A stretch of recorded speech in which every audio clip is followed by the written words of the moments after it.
Hi fi ಜೀವನದ ಕನಸು ಕಂಡಿದ್ದ ಹೆಂಡತಿ ಗಂಡನನ್ನ ಪುಸಲಾಯಿಸಿ ಸಿಟಿ ಸೇರಿದ್ರು. ಗಂಡನ ಕೈಯಲ್ಲಿ ಕಾಸಿದ್ದಾಗ ಚಿನ್ನ ರನ್ನ ಅಂತಿದ್ದ ಹೈನಾತಿ ಹೆಂಡತಿ ಗಂಡನ ಬಳಿ ದುಡ್ಡು ಅನ್ನೋದು ಕಡಿಮೆ ಆಗ್ತಿದ್ದಂತೆ ಜಗಳ ಶುರು ಮಾಡಿದ್ಲು. ಕೊನೆಗೆ ಮನೆ ಬಿಟ್ಟು ಹೆಂಡತಿ ತವರು ಮನೆ ಸೇರಿದ್ಲು. ಇಷ್ಟಕ್ಕೆ ಕತೆ ನಿಲ್ಲಲಿಲ್ಲ.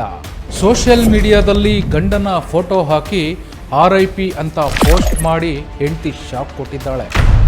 ಗಂಡ ಮಾತ್ರ ಹೆಂಡತಿ ಮಕ್ಕಳು ಮತ್ತೆ ನನ್ನ ಜೀವನಕ್ಕೆ ಬರಬೇಕು ಅಂತ ಪ್ರತಿದಿನ ಕಣ್ಣೀರಿನಲ್ಲೇ ಕಾಲ ಕಳೆಯುತ್ತಿದ್ದಾನೆ.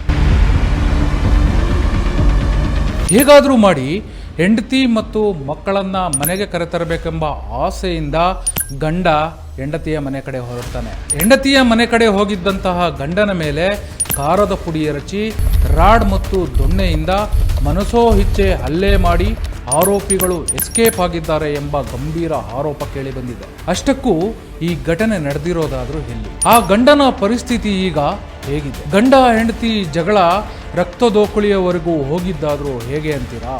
ಈ ಸ್ಟೋರಿ ಕಂಪ್ಲೀಟ್ ಆಗಿ ನೋಡಿ.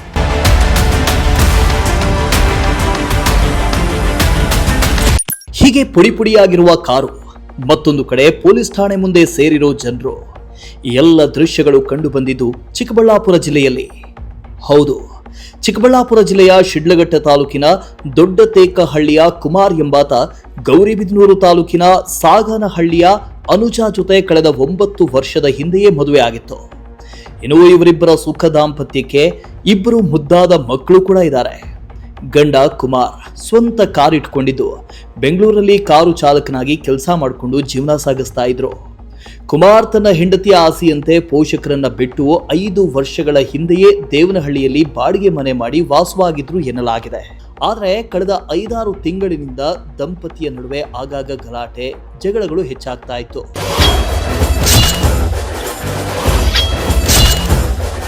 ಇನ್ನು ಜಗಳದಿಂದ ಗಂಡ ಕುಮಾರ್ಗೆ ಮಾನಸಿಕ ಕಿರುಕುಳ ಉಂಟಾಗ್ತಾ ಇತ್ತು. ಅಲ್ಲದೆ ಕುಮಾರ್ ತೀವ್ರ ಆರ್ಥಿಕ ಸಂಕಷ್ಟಕ್ಕೂ ಒಳಗಾಗಿದ್ದಾನೆ ಅನ್ನೋ ಆರೋಪ ಕೇಳಿ ಬಂದಿದೆ. ಈ ನಡುವೆ ಇದ್ದಕ್ಕಿದ್ದಂತೆ ಹೆಂಡತಿ ಗಂಡನಿಗೆ ಗೊತ್ತಾಗದ ಹಾಗೆ ತನ್ನ ಮಕ್ಕಳ ಜೊತೆ ದೇವನಹಳ್ಳಿಯ ಬಾಡಿಗೆ ಮನೆ ಖಾಲಿ ಮಾಡಿಕೊಂಡು ಹುಟ್ಟೂರು ಗೌರಿಬಿದನೂರಿಗೆ ಬಂದಿದ್ದಾಳೆ. ಇದರಿಂದ ಆತಂಕಗೊಂಡ ಕುಮಾರ್ ಹೆಂಡತಿಗೆ ಫೋನ್ ಮಾಡಿ ವಾಪಸ್ ಬರುವಂತೆ ಗೋಗರ್ದಿದ್ದಾನೆ. ಆದರೆ ಗಂಡನ ಮಾತನ್ನ ಧಿಕ್ಕರಿಸಿದ ಹೆಂಡತಿ ಸೋಷಿಯಲ್ ಮೀಡಿಯಾದಲ್ಲಿ ಗಂಡ ಸತ್ತಿದ್ದಾನೆ ಅಂತ ಫೋಟೋ ಹಾಕಿದ್ದಾಳೆ. ಹೆಂಡತಿಗಾಗಿ ಗಂಡ ಕುಮಾರ್ ತನ್ನ ಸಂಬಂಧಿಕರ ಜೊತೆ ಹೆಂಡತಿಯ ತವರು ಮನೆಗೆ ಬಂದಿದ್ದಾನೆ. ಈ ವೇಳೆ ಗಂಡ ಕುಮಾರ್ ಮತ್ತು ಹೆಂಡತಿ ಅಣ್ಣ ಭಾಸ್ಕರ್ ನಡುವೆ ಜಟಾಪಟಿ ಶುರುವಾಗಿತ್ತು.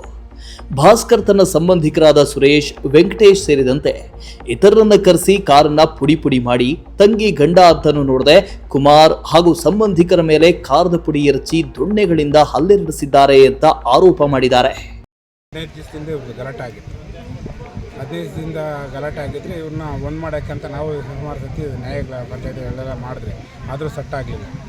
ಸರಿ ಏನು ಮಾಡ್ತೀಯ ನೋಡಮ್ಮ ನಿನ್ನ ಇಷ್ಟ ಅಂತ ಅಂದಿದ್ದು. ಅದಕ್ಕೆ ಮನೆ ಹತ್ರ ದೇವನಹಳ್ಳಿಗೆ ಬಂದು ಮನೆ ಎಲ್ಲ ಜಪ್ತಿ ಮಾಡಿ ಇರೋ ಬರೋ ಸಾಮಾನುಗಳೆಲ್ಲ ತುಂಬಿಕೊಂಡು ಟೆಂಪಾಗಿ ಎಲ್ಲ ಮನೆ ಖಾಲಿ ಮಾಡ್ಕೊಂಡು ಹೊರಟೋದ್ರು. ಸರಿ ಹೋದ್ರೆ ಸಾಮಾನು ಎತ್ಕೊಂಡು ಹೋದರೆ ಹೋಗ್ಲಿ ಬಿಡು ಅಂತ ನಾವು ಸುಮ್ಮನೆ ಇದ್ವಿ. ಅದು ಬರೀ ಹೆಣ್ಮಕ್ಳಲ್ವಾ, ಬಿಡೋಕ್ಕೆ ಮನಸ್ಸಿಲ್ಲ. ಸರಿ ಯಾಕೆ ಅಂತ ಅವನಿಗೂ ಅವಳು ಅಂತಂದರೆ ತುಂಬ ಇಷ್ಟ. ಹಂಗಾಗಿ ಸರಿ ಇವಾಗ ಹೆಂಗೋ ನಾಳೆದು ಫಂಕ್ಷನ್ ಐತೆ, ಕರೆಯೋಣ ಒಂದಾಗಿ ಬರ್ಬೋದು. ಏನು ಫಂಕ್ಷನು? ಹೊಸ್ಗೆ ಅಣ್ಣನ ಮಗಳದು ದೊಡ್ಡೋಳಾಗವಳೆ, ಅದಕ್ಕೆ ಹೊಸ್ಗೆ ಇಟ್ಕೊಂಡಿದ್ದೀನಿ ನಾಳೆ ಗುರುವಾರ. ಅದಕ್ಕೆ ರಾತ್ರಿ ನೈಟ್ ಅಲ್ಲೆಲ್ಲ ಅರೇಂಜ್ಮೆಂಟ್ ಮಾಡೋಕ್ಕೆ ಅದಕ್ಕೆ ಒಂದು ದಿವಸ ಮುಂಚಿತವಾಗಿ ಹೋಗೋಣ ಅಂತ ಏರ್ಪಾಟ್ ಮಾಡಿಕೊಂಡು ರಾತ್ರಿ ಬಂದರು. ಆ್ಯಕ್ಚುಲಿ ಬಂದಿದ್ದು ಇಬ್ಬರೇ. ಇನ್ನು ಅವರು ಜೊತೆಯಲ್ಲಿ ನಮ್ಮ ದೊಡ್ಡ ಅಕ್ಕನ ಮಕ್ಕಳು ಚಿಕ್ಕ ಅಕ್ಕನ ಮಕ್ಕಳು ಇದ್ರಲ್ಲ, ಅವ್ರನ್ನ ಜೊತೆಯಲ್ಲಿ ಕರ್ಕೊಂಡು ಹಂಗೆ ಹೋಗ್ತಾ ಮಕ್ಕಳನ್ನ ಕರ್ಕೊಂಡು ಅಥವಾ ಬಂದರೆ ಅವಳನ್ನೂ ಕರ್ಕೊಂಡು ಹೋಗೋಣ ಅಂತ. ಮಕ್ಕಳು ಕರ್ಕೊಂಡು ಹೋಗಿರೋ ಟೈಮಲ್ಲಿ ಏನೇನಾಯಿತು? ಅವಾಗ ಬರಬೇಕಾದ್ರೆ ಫೋನ್ ಮಾಡಿದ್ರು, ಮಕ್ಕಳನ್ನೂ ಕಳಿಸಲ್ಲ ನಾನು ಬರಲ್ಲ ಅಂತ. ಅವಾಗ ಅದು ಯಾಕೆ ಕಳಿಸಲ್ಲ ಅಂತ ಅಂದ್ಬಿಟ್ಟು ಅವನು ಕೇಳ್ದ. ನನ್ನ ಮಕ್ಕಳು ನಂಗೆ ಕಳ್ಸೋಕ್ಕೇನು ಇಲ್ಲ, ಬಂದರೆ ನೀನು ಬಾ ಅಂತ ಕೇಳ್ದೆ. ಅದು ಕೇಳ್ತಿದ್ರು ಕೂಡ ಇಲ್ಲ ನಾನು ಕಳಿಸೋದೇ ಇಲ್ಲ, ನಿನ್ನ ಕೈ ಆಗಿದ್ದು ಮಾಡ್ಕೊಳ್ತಂದ್ರು. ನನ್ನ ಎದುರುಗಡೆನೇ ಅದು ಕೂಡ ಆಗಿತ್ತು. ಆದರೆ ನಾನು ನೋಡು ಆಯಿತು ಯಾಕೆ ಕಳಿಸಲ್ಲ, ನಾನು ಬರ್ತಾಯಿದ್ದೀನಿ ನೀರು ಯಾಕೆ ಕಳಿಸಲ್ಲ ಅಂತ ಅಂದ್ಬಿಟ್ಟು ಅವನು ಸ್ವಲ್ಪ ರಾಂಗಾಗಿ ಮಾತಾಡ್ತಾರೆ. ನೆನೆ ಏನೇನು ನಡೀತು ಊರಲ್ಲಿ? ಅಲ್ಲಿ ಊರಲ್ಲಿದ್ದಾಗ ಅವರು ಈ ಥರ ಮಾತಾಡ್ಕೊಂಡು ಬಂದಿರೋದು ಪ್ರಿಪೇರ್. ಅವನು ರಿಟರ್ನ್ ಅವನು ಫೋನಲ್ಲಿ ಏನು ಹೇಳ್ದ, ಬರ್ರಿ ನೀನು ಬರ್ತೀಯ ನೀನು ಕೈಯಲ್ಲಿ ತಾಕತ್ತಿದ್ರೆ ಬಂದು ಮಕ್ಕಳನ್ನ ಎತ್ಕೊಂಡು ಹೋಗಿ ನೋಡೋಣ ಅಂತಂದರು. ಅದಕ್ಕೆ ಮಾತು ಬಂದು ವಾರ ಬಂದಾಗ ನೋಡು ನಿನ್ನ ನೋಡ್ತಾ ಇದ್ದಾಗ ನಾನು ಎತ್ಕೊಂಡ್ಬರ್ತೀನಿ, ನನಗೆ ಆಗುತ್ತೆ ಅಂತ ನಮ್ಮ ಕುಮಾರ್ ಅನ್ನೋರು ಹೇಳಿದ್ರು. ಆಯ್ತು, ಹೆಂಗೆ ಓದ್ತೀಯಪ್ಪ, ನಾನು ಒಂದು 10,000ಕ್ಕೆ ಕುಡಿಸಿದ್ದೀನಿ ಇಲ್ಲಿ, ಎಣಗಳು ಬಿಡಿಸ್ತೀರಿ ಬಾ ಅಂತಂದು ರೋಪ್ ಆಗ್ತಾಯಿದ್ದೆ. ಅವನ್ನೆಲ್ಲ ಸುಮ್ಮನೆ ತಮಾಷೆಗೆ ಹೇಳ್ತಾ ಇರೋದು ಅಂತ ನಾವು ಅಂದ್ಕೊಂಡ್ರೆ, ಇಲ್ಲಿ ನೋಡಿದ್ರೆ ರಾತ್ರಿನ ಪಾಪ 5 ಜನಕ್ಕೂ ಇಟ್ಕೊಂಡು ಪಾಪ ಜೊತೆಯಲ್ಲಿ ಹೋಗಿ ಊರಿಗೆ ಫಂಕ್ಷನ್ಗೆ ಅಂತ ಹೋಗ್ತಾ ಇರೋರು ಅವ್ರ 3 ಇಟ್ಕೊಂಡು ಬುಡಗಳ ಸಮೇತ ಹೊಡೆದಾಕ್ತವ್ರೆ. ಒಬ್ಬ ಕೋಮದಲ್ಲಿ ಅವನೇ, ಇನ್ನೊಬ್ಬ ಚಿಕ್ಕಬಳ್ಳಾಪುರದಲ್ಲಿ ಅಡ್ಮಿಂಟ್ ಆಗವನೆ. ಇಲ್ಲಿಂದ ಇಲ್ಲಿ ಗಂಟೆ ಸಿಗ್ಲೋಗ್ಬಿಟ್ಟಿದೆ. ಸುಮಾರು ಒಂದು 15-20 ಹೊಲಿಗೆ ಬಿದ್ದೈತೆ, ಏನು ತಿನ್ನೋಕ್ಕಾಗಲ್ಲ, ಏನಿಲ್ಲ. ಒಬ್ಬ ಹಾಸ್ಪಿಟ್ಲಲ್ಲಿ ಬೆಂಗಳೂರಲ್ಲಿರೋನು ಇನ್ನೂ 24 ಗಂಟೆ ಯಾವುದು ಹೇಳೋಕ್ಕಾಗಲ್ಲ, ಇನ್ನೂ ಪ್ರಜ್ಞೆ ಬಂದಿಲ್ಲ ಅಂತ ಹೇಳ್ತಾ ಇದ್ದಾರೆ. ಸ್ಟೇಷನಲ್ಲಿ ಕಂಪ್ಲೇಂಟ್ ಕೊಟ್ಟಿದ್ರಾ? ಹಾಂ ಸರ್, ಸ್ಟೇಷನಲ್ಲಿ ಏನಾಗಿದ್ದಾರೆ? ಹುಡುಗಿ ಕಡೆಯವರು ಏನಾದರೂ ಬಂದಿದ್ರೆ ಸ್ಟೇಷನ್? ಸರ್ ಯಾರೂ ಬಂದಿಲ್ಲ ಸರ್. ನಾವು ರಾತ್ರಿನೇ ಬಂದು ಕೊಡೋಕ್ಕೂ ಅಂದರೆ ಬೇಡ, ಬೆಳಗ್ಗೆ ಬೆಳಗ್ಗೆ ಕೊಡ್ರಿ ಅಂತ ಹೇಳಿದ್ರು ಸರ್. ಬೆಳಗ್ಗೆ ಕೊಡೋಕ್ಕಾಗಲಿಲ್ಲ. ಬೆಳಗ್ಗೆ ಕೊಡ್ರಿ ಅಂತಂದರು, ನೈಟ್ ಕೊಡೋಕ್ಕಾಗಲಿಲ್ಲ. ಅದಕ್ಕೆ ಬೆಳಗ್ಗೆ ಬಂದು ಕೇಳ್ತಾ ಇದ್ದೀವಿ. ಆವಾಗಿಂದ ರಿಪೋರ್ಟು ಏನೇನೋ ಹೇಳ್ತಾಯಿದ್ರು. ಕಾರು ಒಂದು ಬೈಕು ಸರ್, ಅಧ್ವಾನ ಮಾಡಿಬಿಟ್ಟಿದ್ದಾರೆ ಸರ್. ನಮ್ಮ ಮೇಲೆ ಇರೋ ದ್ವೇಷಕ್ಕೆ ಕಾರ್ ಮೇಲೆ ತೋರಿಸ್ಬೇಕಾ ಸರ್? ನೋಡಿ ಸರ್, ಅದೊಂದು ಒಂದು ಫೋಟೋನ ವೀಡಿಯೋನ ತಗೊಳ್ಳಿ ಸರ್. ಎಲ್ಲ ಅಧ್ವಾನ ದೊಡ್ಡ ಗುಂಡುಗಳು ತಗೊಂಡು ಹಾಕ್ಬಿಟ್ಟಾರೆ. ನಿಮ್ಮ ಹೆಸರು? ನಮ್ಮ ಹೆಸರು ಮುನ್ಷಾಮಪ್ಪ ಅಂತ. ನೀವೇನಾಗಬೇಕು ಅವ್ರಿಗೆ ಮಾವ ಆಗಬೇಕು. ಇನ್ನು ಬದುಕಿದ್ದ ಗಂಡನ ಫೋಟೋ ಹಾಕಿ ಸಾಮಾಜಿಕ ಜಾಲತಾಣದಲ್ಲಿ ರೆಪ್ಪೆಂದು ಹೆಂಡತಿ ಪೋಸ್ಟ್ ಮಾಡಿರೋದು ಹೊಸ ವಿವಾದಕ್ಕೆ ಕಾರಣ ಆಗಿದೆ. ಅಸಲಿಗೆ ಕುಮಾರ್ ಹೆಂಡತಿ ಅನುಜಾ ತುಂಬಾ ಶೋಕೀಲಾಲಿಯಂತೆ. ಸ್ನೇಹಿತರ ಜೊತೆ ಹೋಟೆಲ್ಲು, ಡಾಬಾ ಅಂತ ತಿರುಗಿ ಕುಡಿದು ಮೋಜು ಮಸ್ತಿ ಮಾಡೋದು ಸರ್ವೇ ಸಾಮಾನ್ಯವಾಗಿತ್ತಂತೆ. ಇದನ್ನ ಕಂಡಿದ್ದ ಕುಮಾರ್ ಪೋಷಕರು ಸೊಸೆಯನ್ನ ಬೈದು ಬುದ್ಧಿವಾದ ಹೇಳಿದ್ದಾರೆ. ಆದರೆ ಅದ್ಯಾವುದಕ್ಕೂ ಕ್ಯಾರೆ ಅನ್ನದೇ ವರ್ತಿಸ್ತಾ ಇದ್ಲಂತೆ ಸಂಬಂಧಿಕರು ಆರೋಪ ಮಾಡ್ತಿದ್ದಾರೆ.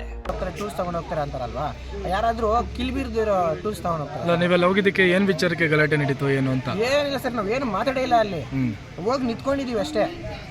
ಒಬ್ರು ಬಂದು ಕೋಲಲ್ಲಿ ಹಾಕ್ದ, ಮಿಕ್ಕಿದವ್ರು ಬಂದು ಇದು ಕರದ ಪುಡಿ ಹಾಕಿದ್ರು, ಇದು ಎಲ್ಲರೂ ಬಂದು ಹೊಡೆದಿದ್ದಾರೆ. ಅಲ್ಲಿರೋ ಸಂಬಂಧಿಕರು ನಿಮ್ಗೆ ಏನಾಗಬೇಕು? ಅವರು ಸಂಬಂಧಿಕರು ಅಂದ್ರೆ ನಮ್ಮ ಮಾವನ ಅಂದ್ರೆ ನಮ್ಮ ಅತ್ತೆ ಸರ್. ಅತ್ತೆ ಅವರ ತಂದೆ ತಾಯಿ. ಏನವ್ರ ಹೆಸರು?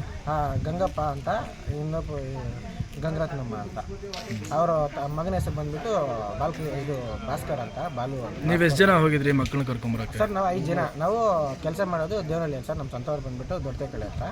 ನಾವು ಅಲ್ಲಿಂದ ಕೆಲಸಕ್ಕೆ ಇನ್ನೇನು ನಾಳೆ ಫಂಕ್ಷನ್ ಇದೆಯಲ್ಲ, ಡೈರೆಕ್ಟಾಗಿ ಮಕ್ಕಳನ್ನ ಕರ್ಕೊಂಡು ಡೈರೆಕ್ಟಾಗಿ ಹಂಗೆ ಹೊಲ್ಟಾಗ ಮತ್ತೆ ಇಲ್ಲಿಗೆ ಬಂದು ನಾವೆಲ್ಲ ಏನಕ್ಕೆ ಸುಮ್ಮನೆ ಗಡಿಗಳಲ್ಲಿ ಪೆಟ್ರೋಲ್ ವೇಸ್ಟ್ ಎಲ್ಲ ಒಂದು ಕಾರಲ್ಲಿ ಹೋಗ್ತೀವಲ್ಲ ಅಂತ ಹೋಗಿದ್ದಾದ್ಮೇಲೆ ಅಲ್ಲಿಗೋದ್ಮೇಲೆ ನಮ್ಮ ಅತ್ತೆ ಬರ್ತಾರೆ ಅಂದಿದ್ರೆ ನಾವು ಯಾರೋ ಒಬ್ರು ಬೇಕಾದ್ರೆ ಬಸ್ಸಿಗೆ ಸಮೇತ ಬೇಕಿದ್ರೆ ಹೋಗ್ತಿದ್ರೆ, ಏನೋ ಒಂದು ಅಡ್ಜಸ್ಟ್ ಮಾಡೋ ಇಲ್ಲ ಹೋಗ್ತಿದ್ರೆ.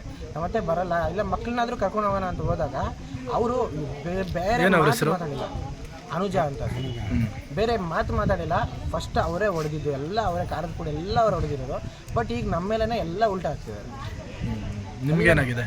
ನನಗೂ ಸರ್ ತಲೆಯಲ್ಲಿ ಏಟಾಗಿದೆ. ಅದು ಅಲ್ಲದೆ ನೋಡಿ, ಇಲ್ಲೆಲ್ಲ ಕೈ ಸಮೇತ ಊಟ ಬಂದಿದೆ. ಬೇರೆಯವ್ರಿಗೆ ಏನಾಗಿದೆ? ಇನ್ನೊಬ್ಬನಿಗೆ ನನ್ನ ಫ್ರೆಂಡ್ ಒಬ್ಬ ಬಂದಿದ್ದ, ಅವನಿಗೆ ಬಂದ್ಬಿಟ್ಟು ಇದು ದವಡೆ ಮುರಿದೋಗಿದೆ ಸರ್. ಅದು ಸೈಡ್ ಹೊರಟೋಗಿ ಇದೆಲ್ಲ ದೊಡ್ಡದಾಗಿ ಆಗ್ಬಿಟ್ಟು. ಕಂಪ್ಲೇಂಟ್ ಕೊಟ್ಟಿದ್ದೀರಾ? ಕಂಪ್ಲೇಂಟ್ ಕೊಟ್ಟಿದ್ದೀವಿ ಸರ್. ನಿನ್ನೆ ನೈಟ್ ಆಗಿರೋದು. ಈಗ ಅವನಿಗೆ ಆಪರೇಷನ್ ಆಗ್ತಿದೆ ಅಲ್ಲಿ ಚಿಕ್ಕಬಳ್ಳಾಪುರ ಗೌರ್ಮೆಂಟ್ ಆಸ್ಪತ್ರೆ. ಹುಡುಗಿ ಕಡೆಯವರು ಏನಾದ್ರು ಬಂದಿದ್ರಾ ಇಲ್ಲಿ? ಯಾರು ಬಂದಿಲ್ಲ ಸರ್. ಸದ್ಯ ಹೆಂಡತಿ ಕಡೆಯವರು ನಡೆಸಿರುವಂತಹ ಹಲ್ಲೆಯಿಂದ ತಲೆಗೆ ಗಂಭೀರ ಗಾಯಗಳಾಗಿ ಕುಮಾರ್ ಕುಟುಂಬಸ್ಥರು ಸಾವು ಬದುಕಿನ ಹೋರಾಟ ನಡೆಸುತ್ತಿದ್ದಾರೆ. ಈ ಸಂಬಂಧ ಗೌರಿಬಿದನೂರು ಗ್ರಾಮಾಂತರ ಪೊಲೀಸ್ ಠಾಣೆಯಲ್ಲಿ ಪ್ರಕರಣ ದಾಖಲಾಗಿದೆ.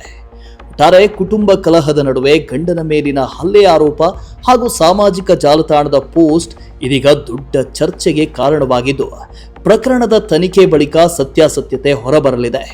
ಮೋಹನ್ ಕುಮಾರ್, ಪ್ರಜಾಶಕ್ತಿ ಟಿವಿ, ಚಿಕ್ಕಬಳ್ಳಾಪುರ.